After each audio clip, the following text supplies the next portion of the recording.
Olá pessoal, como vocês estão?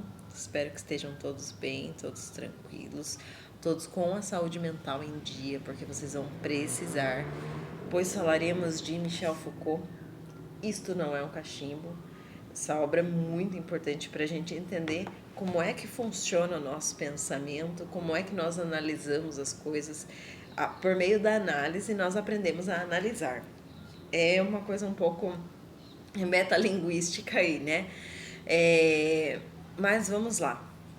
Para nós podermos compreender essa obra, precisamos de algumas ferramentas. Que ferramentas são essas? Precisamos saber quem é Michel Foucault, não tanto quem ele é, mas a forma que ele escreve. Quem é René Magritte, o pintor da obra que Michel Foucault vai analisar, e o que foi o movimento surrealista, porque que ele é tão importante, né, para nós entendermos essa análise. E depois nós partimos para a análise em si. Então, comecemos com Michel Foucault, que tem o seu estilo único de escrita e que para alguns é um pouco complexo. Confesso que para mim também por quê? Vamos lá. Eu sempre falo para os meus alunos que nós podemos ser dois tipos de pessoas. Nós podemos ser pessoas lineares ou pessoas cíclicas. E isso se refere ao modo tanto de fala, de comunicar-se de forma oral, quanto de forma escrita, tá?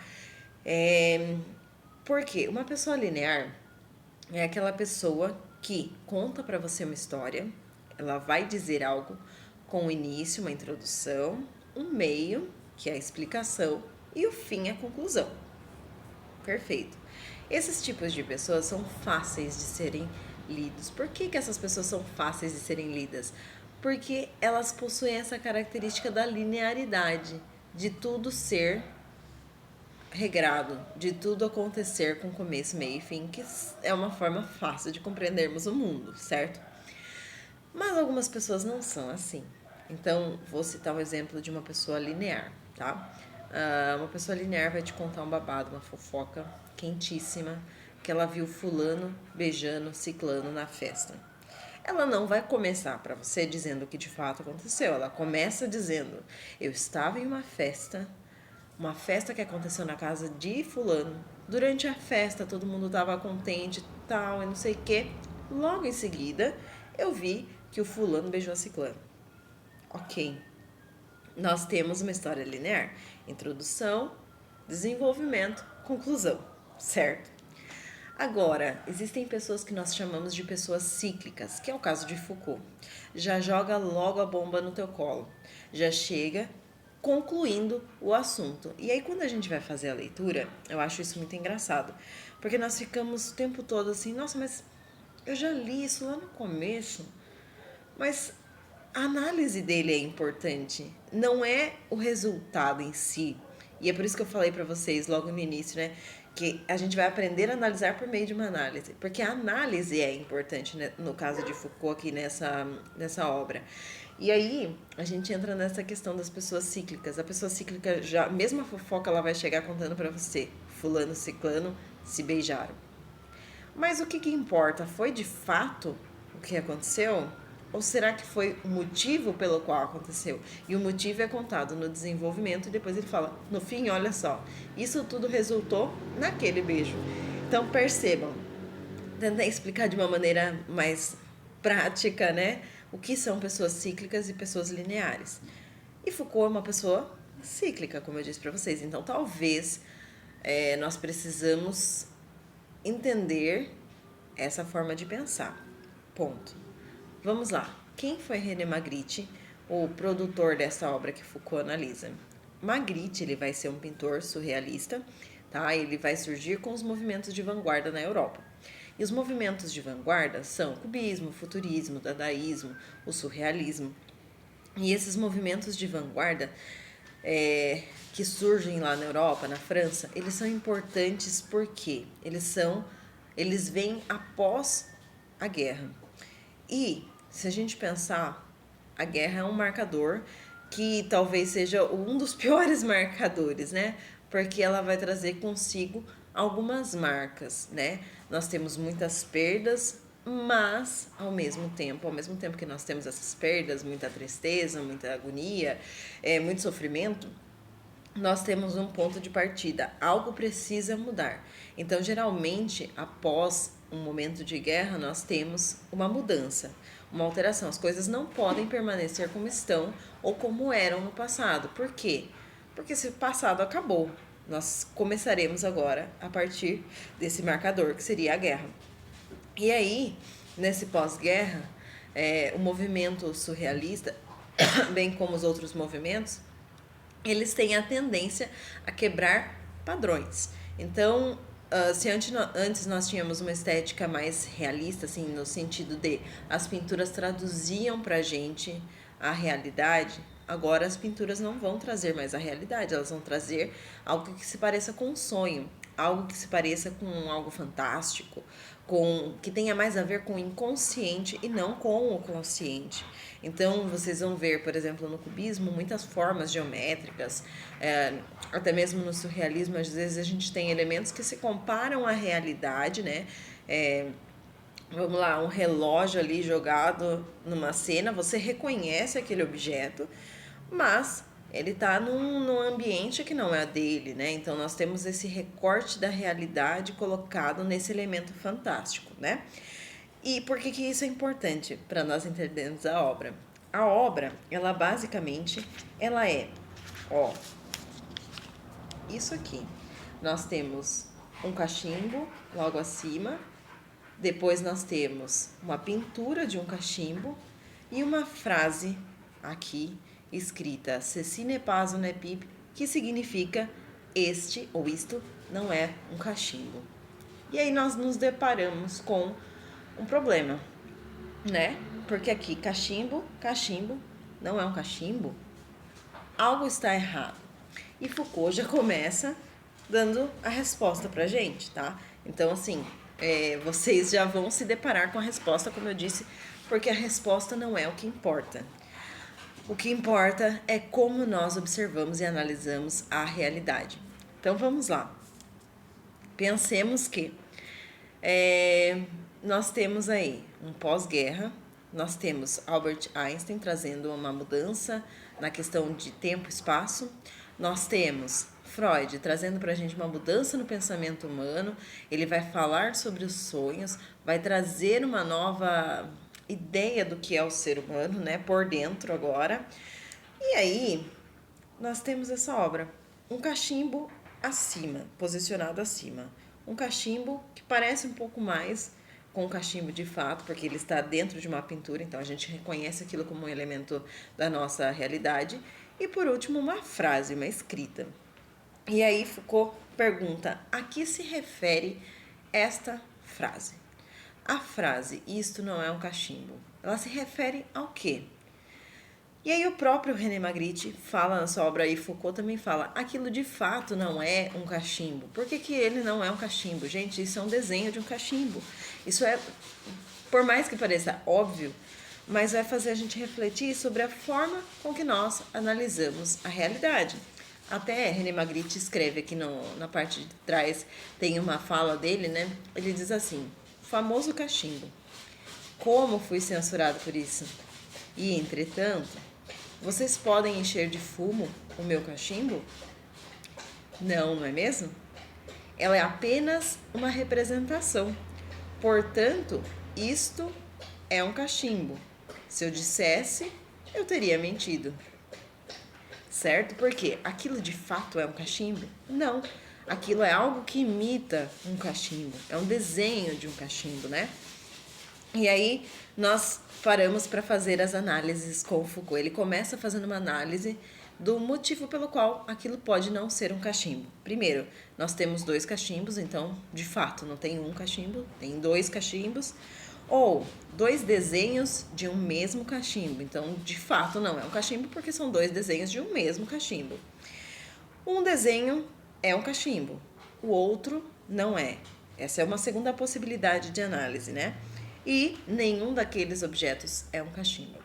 Então, percebam, Foucault vai trazer novas perspectivas. Então, nós temos um que flutua, E aí ele até se refere que pode ser o sonho, né, de um cachimbo. Então ele faz essa análise também. Pode ser um sonho de um cachimbo. Mas será que é um sonho? Será que cachimbo sonha? Nós temos esse recorte também para fazer.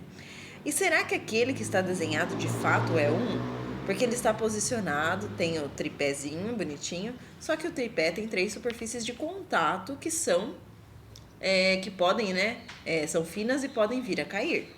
Então, se elas podem vir a cair, então aquilo pode se estilhaçar, pode acabar, pode ser destruído, né? E para de ser um cachimbo também. Então, nós temos essas incertezas, né, da realidade. Mas nós vamos logo partir para a segunda parte da análise de Foucault. Ele diz: isso pode ser um caligrama. Alguém aqui conhece um caligrama? Caligramas geralmente são aquelas pinturas ou desenhos que são formados a partir de palavras e essas palavras formam o desenho. Exemplo, eu vou colocar a palavra flor. Eu escrevo flor várias vezes para formar o desenho de uma flor. Isso é um caligrama. Só que mesmo se fosse um caligrama, ele está fazendo o caligrama de forma invertida, porque ele está usando imagens para comunicar uma frase, para dizer que aquilo é um cachimbo ou aquilo não é um cachimbo. Então ele está utilizando os cachimbos, o desenho dos cachimbos para formar esse caligrama. Então ele rompe também com a estética do que é um caligrama, que são palavras que formam um desenho e não o contrário, né? Então ele vai fazer o oposto, ele vai fazer o contrário, trazendo uma nova forma, uma nova perspectiva de se analisar os caligramas. E aí nós caímos numa armadilha quando nós pensamos no discurso por si só ou quando nós pensamos na imagem por si só. Porque cada uma delas, segundo a nossa vista, segundo a nossa leitura, nossa primeira leitura, não podem comunicar algo sozinhos. Então, quando nós pensamos que é um caligrama, nós caímos nessa armadilha, pensando que a imagem pode comunicar algo por si só, pensando que a palavra pode comunicar algo por si só, e não podem, tá? Isso seria se fosse um caligrama. E aí, nós vamos para a segunda parte da análise de Foucault. Vamos lá. Quando ele diz isto que se vê, a imagem, no caso, não é, porque não contém partes. Ela não é formada por material de um cachimbo. Portanto, ela não é um cachimbo, ok? Depois, isto, ou seja, este enunciado, não é um cachimbo, ou seja, o objeto que foi desenhado. Então, nós podemos fazer esse recorte também e essa análise de que a frase em si, a palavra, não diz respeito à imagem, que é uma coisa, uma tendência que nós temos a fazer. Ele diz que nós criamos uma prisão quando nós tratamos que algo, uma frase, precisa estar diretamente relacionada ao desenho. Por que que isso é uma prisão? A gente pega o desenho de uma criança. Vamos lá. Vou pegar o desenho de uma criança. Imediatamente, quando eu vou olhar aquele desenho, eu falo: nossa, uma flor. Nossa, um coração. Nossa, eu tenho ali um carro. Por que que imediatamente eu tenho que associar aquele signo a uma palavra? Vamos cair em Saussure, né? Saussure diz que o signo, ele vai ser a junção, né, do significado e o significante. Então, quando nós falamos aí, né, de significado e significante. Então, significante é aquela palavra escrita, é a imagem acústica que nós temos da imagem, tá?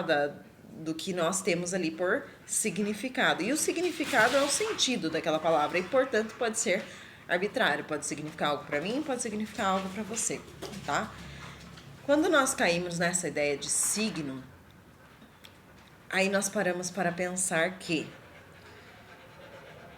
nesse caso, o cachimbo, será que ele de fato representa um cachimbo? Porque nós temos essa ideia de que a frase precisa estar associada à imagem. Nós temos a ideia de que aquele desenho precisa ser um cachimbo para nós. E por que ele precisa ser um cachimbo para nós? Porque parece um. Então nós temos essa similitude que vai ser quebrada pela frase também. Porque a gente criou uma prisão que agora, assim, é muito difícil da gente sair. Porque a gente acha que um objeto desenhado precisa ser o objeto real, né? E não é, tá? E aí, qual é a primeira crítica que Foucault faz à nossa forma de pensar, que aí é a forma que nós vamos ter que fazer o recorte aí da realidade para nós, né? Primeiro, a pintura ocidental, ou seja, do século XX, afirma essa separação entre as representações plásticas e linguísticas. Então, nós temos a separação entre o que se escreve e o que se desenha, né? A representação plástica, o desenho, a pintura, e a representação linguística, a escrita. Então, é necessária a subordinação. Nós precisamos subordinar, ou seja, manter conectado uma coisa a outra. Elas são diferentes, porém, elas estão conectadas. Então, existe uma subordinação. Então, existe uma ordem. A gente pode ter, por exemplo, um livro ilustrado, mas aquela ilustração precisa pertencer à escrita. Da mesma forma, quando nós vemos um quadro, ele tem uma legenda, e essa legenda precisa estar subordinada à imagem, certo? Essa é a primeira crítica dele, né? Que nós temos aí essa forma de pensar ocidental. E a segunda crítica que ele faz é a semelhança e laço representativo. Então, que tudo precisa se parecer com algo, que foi o que eu acabei de falar para vocês, né? Que a gente tem essa necessidade de assemelhar tudo que nós vemos em desenho com a realidade. Até porque as pinturas até então, vamos pensar nas pinturas do século XV ao século XX, elas trazem pra gente aquela noção de realidade. A gente imagina que aquilo é o que está sendo pintado. Quando nós vemos quadros de pessoas, temos ali a representação daquela pessoa. Ou seja, nós criamos a nossa própria prisão. Então, a imagem precisa, de fato, significar algo pra gente, né? E aí, há um murmúrio infinito, um silêncio das figuras quando nós escrevemos. Porque nós acabamos, nós matamos aquela pintura. Se eu coloco uma legenda, por exemplo, eu estou matando aquela pintura. Porque ela para de significar o que realmente é. Vocês já foram, com certeza, a museus, a galerias de arte, e quando nós observamos as pinturas, já vem embaixo a legenda. Vocês ficam... Às vezes a gente nem olha a legenda, né? A gente fica imaginando o que aquilo pode significar. O que será que aquilo é de fato? Aí a gente vai lá e mata a nossa criatividade, mata a nossa leitura lendo aquela legenda. Ah, isso aqui é uma borboleta, isso aqui é não sei o quê. Acabou com a nossa imaginação, a nossa criatividade. Essa é a primeira e segunda crítica, né, de Foucault. E aí ele vai fazendo uma análise de outros vanguardistas, né? E ele traz um pouco também do cubismo, a parte das figuras geométricas que ficam localizadas ali em diversos aspectos das imagens, das pinturas, e elas ganham um significado diferente, podem trazer uma noção diferente do que é aquela imagem que está sendo formada. Cada um pode fazer a sua própria interpretação. E aí nós entendemos também a questão e a noção, né, do não pertencimento, do não lugar, que quando nós vemos esses objetos espalhados, nós estamos num momento diferente da história. O que é esse não lugar? É o lugar de passagem que nós estamos. Por quê? Como eu falei para vocês, o surrealismo, nós estamos num pós-guerra. Ou seja, apesar de ele ter a sua identidade, ele vai nos trazer essa questão do não lugar. Nós estamos de passagem. Isso aqui só precisa quebrar o que nós temos enquanto realidade. Feita essa quebra, nós podemos ir para um outro lugar. Foucault não conhece ainda, né, o não lugar. Então, ele fala sobre as heterotopias, né? Mas que vai cair logo em seguida, né, mais para frente, lá nos anos 2000, nós vamos ter o não lugar, essa ideia do que significa. Então, Foucault vai trazer isso ainda de uma forma, vamos dizer assim, é um protótipo do que seria o não lugar, né? Esse lugar de passagem, essa transformação. Porque agora o ser humano precisa se identificar onde está o problema. Será que eu consigo olhar para aquela imagem e dissociar ou desassociar com o que eu de fato conheço, posso partir de outros tipos de interpretação, né? E aí nós vamos ter a modificação de fato, né? Então, Magritte, ele vai comparar juntamente aos outros pintores, ele vai fazer isso de uma forma mais tradicional. Parece, né? Um pouco mais tradicional. Porque se eu penso, por exemplo, em Klee, se eu penso em Kandinsky, eu tenho uma ideia muito mais nova, muito mais, vamos dizer assim, muito mais inovadora, né?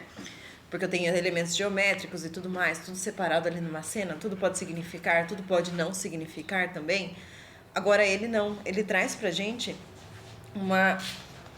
vários elementos da nossa realidade que são tradicionais, ou seja, que fazem parte daquela pintura do século XV ao século XX, né? E aí quando ele traz essa pintura que é tradicional, ele faz a quebra do tradicional com a frase negativa, ou seja, oposta ao que está sendo dito. E quando ele faz essa oposição de ideias, é que nós percebemos que ele não é que isso aqui não é uma pintura aos moldes antigos, né? Que não é uma pintura real, realista, né? Então, aqui para Magritte não existe uma hierarquia do que precisa ser feito primeiro. Eu preciso ler primeiro, eu preciso olhar para a imagem primeiro, quando não. Nada daquilo tem uma ordem, nada daquilo precisa ser visto na ordem que nós estamos habituados a usar, né? Então, ele volta novamente. Nada de tudo isso aqui é um cachimbo, ou seja, nada de tudo que nós observamos aqui é um cachimbo. Nem a escrita, nem a imagem, nada. Nada aqui é um cachimbo. E aí você para e pensa, nossa, Foucault, você me fez chegar exatamente no ponto que eu comecei. Sim, porque nós precisamos refletir sobre tudo que está em volta, sobre a nossa leitura das imagens. As imagens, elas também constroem um discurso. Qual era o discurso que Magritte estava querendo passar pra gente? Gente, para! Isso aqui não é um cachimbo. Vocês estão olhando as imagens de forma errada. Aliás, não de forma errada, né? Mas de forma condicionada. Então, como nós podemos tirar esse condicionamento? Eu gosto muito de pensar que nós temos, né? A gente pode observar o tempo todo isso. Nós sofremos uma colonização do nosso inconsciente, né? Por meio da história, por meio da nossa cultura e tudo mais, nós sofremos uma colonização. E é muito difícil desfazer essa colonização, porque ela é muito bem feita, né? A gente cresce vendo aqueles signos e o que eles significam pra gente vai ser muito parecido com o que significa pro outro, né? Que participa ali do mesmo ambiente social que eu. Então nós ficamos condicionados a ver as coisas da mesma forma.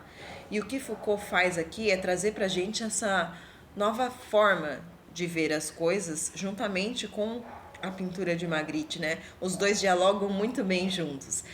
Porque nós paramos e pensamos, e se tudo que eu penso até aqui está errado? Ou se tudo que eu penso até aqui não é a única forma de ver o mundo? Então, Foucault traz isso pra gente. Eu espero, assim, de verdade, né, que eu tenha me feito entendida. Porque é o que eu digo, é muito complexo partir do princípio de precisar destruir tudo para construir algo, né? Então, assim, Foucault traz pra gente uma análise que talvez seja um pouco complexa a primeira instância, o primeiro momento que a gente olha, mas que depois faz sentido, né? Então a gente precisa reanalisar, reavaliar os signos que nós conhecemos. Exemplo, isso aqui é um copo. Será que é um copo para vocês que estão assistindo? Para mim é um copo porque eu estou segurando ele aqui. Mas quem está vendo é um copo ou é a imagem de um copo? A imagem que parece um copo, né? Complexo, porque para vocês vai ser uma coisa diferente do que é para mim. E nós podemos fazer essas diversas leituras do mundo ao nosso redor. Gente, é isso.